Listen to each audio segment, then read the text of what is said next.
The fog hung heavy over London, a damp, clinging shroud that muffled the city's usual clamor.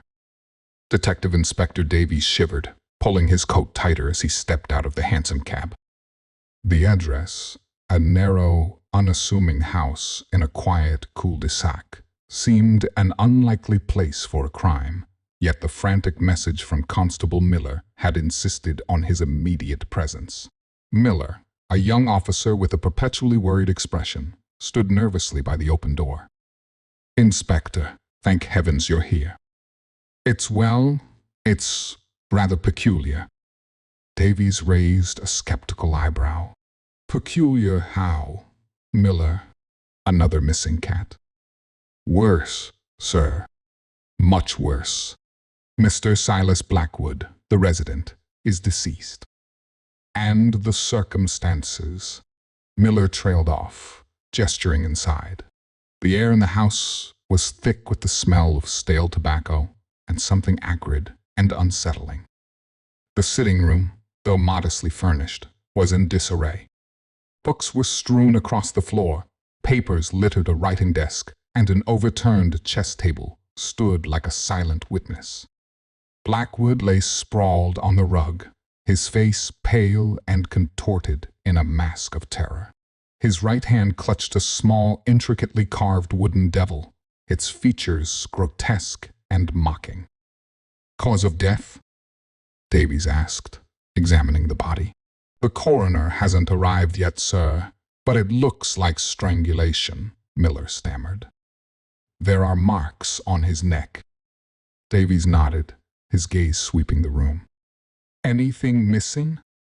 "We haven't conducted a thorough search yet, sir, but Mr. Blackwood's known to be a collector of rare artifacts.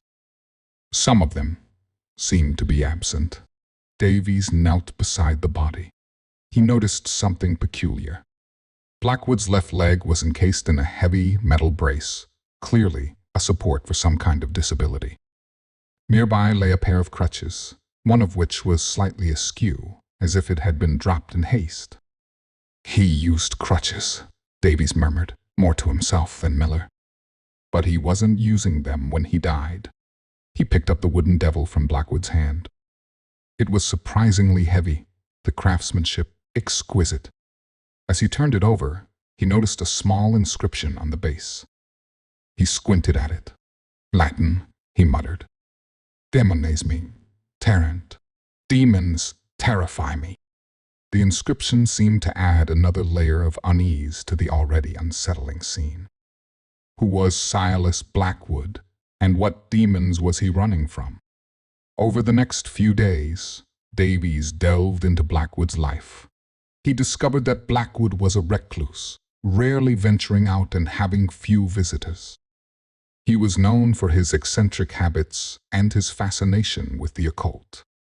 His collection of artifacts was rumored to be worth a fortune. Davies also learned about Blackwood's disability. He had suffered from polio as a child, leaving him with a weakened leg. He had relied on crutches for mobility his entire life.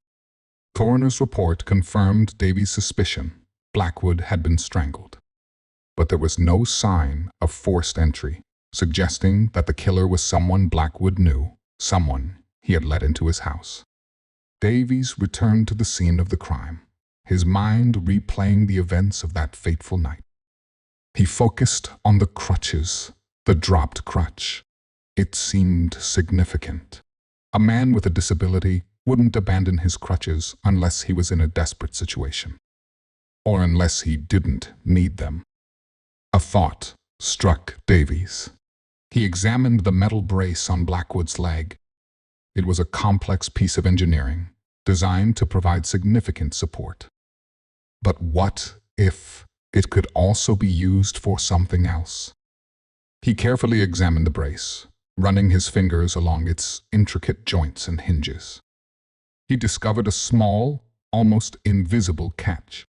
He released it, and a section of the brace swung open, revealing a hidden compartment. Inside, he found a thin but incredibly strong wire. Davies' eyes widened. The wire, he realized, could have been used to strangle Blackwood. The killer, someone familiar with Blackwood's condition, could have used the brace itself as a weapon. But who? Who knew about the hidden compartment? Davies remembered the overturned chess table. Blackwood had been playing chess with someone. He checked Blackwood's appointment book. There was only one entry for the night of the murder, a meeting with a Mr. Crow. Crow. Davies checked the local records. No one by that name lived in the area. It was likely an alias. He returned to Blackwood's house, focusing on the papers on the writing desk. He found a draft of a letter addressed to a solicitor detailing the sale of several of his artifacts to an anonymous buyer. The letter mentioned a specific item, a rare, antique music box. Davies realized that the motive for the murder wasn't just robbery. It was about the music box. Someone wanted it badly enough to kill for it. He traced the buyer through the solicitor. The name they used was Silas Blackwood. Davies was stunned. It couldn't be. Blackwood was dead. But then he remembered the dropped crutch, the awkward angle of the other crutch. He had assumed Blackwood had been attacked, but what if he had dropped the crutch himself? He returned to the house one last time. He examined the crutches closely. He found a small, almost imperceptible modification to one of the crutches, a mechanism that allowed it to be used as a lever. A lever that could be used to release the catch on the hidden compartment in the leg brace. The truth dawned on him. Silas Blackwood had faked his own death.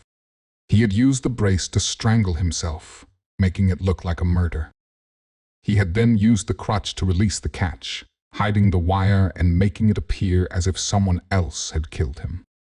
He had planned to disappear with the music box and the money from the sale of his other artifacts. But why? What was his motive? Davies found the answer in Blackwood's journal. Blackwood was deeply in debt. His collection was his only asset. He had concocted the elaborate scheme to escape his financial woes and start a new life. He had even used a demon's "Terrify Me" inscription on the devil as a final, chilling touch to his macabre performance. Blackwood, the devil on crutches, had almost succeeded in his deception. But in the end, his own cleverness, his meticulous planning, had been his undoing. Davies had seen through the charade, exposing the truth behind the carefully crafted illusion. The fog over London began to lift, revealing the cold, hard reality of Silas Blackwood's desperate and deadly act.